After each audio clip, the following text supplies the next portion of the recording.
South Korea's constitution and the Presidential Election Act of 1987 states the president should be elected by direct and secret ballot. The president holds a single 5-year term with no possibility of re-election and serves as the head of state, commander-in-chief of the military, chairperson of the cabinet, and leader of the executive branch of the government. The president is also the policy maker with the right to propose the legislative bill to the National Assembly and is responsible for implementing laws and regulations.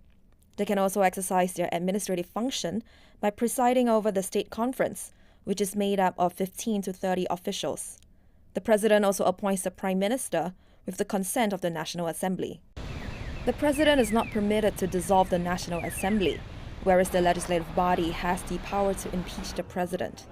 If and when that happens, it will take about 180 days for the Constitutional Court to make a final ruling.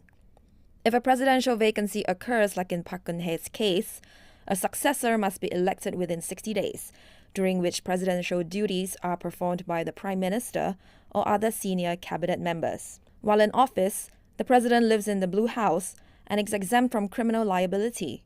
Unlike members of the National Assembly, government officials and party leaders cannot run for presidency unless they resign from their position.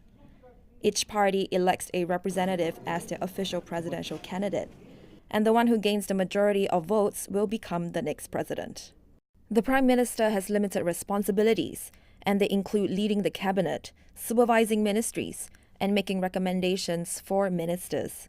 The Prime Minister also has the right to nominate cabinet members. The president has the power to nominate the prime minister.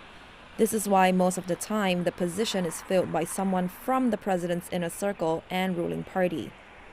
The position is largely a ceremonial one, and it is common for a prime minister to resign to take the blame for policy failures, scandals, or major crises.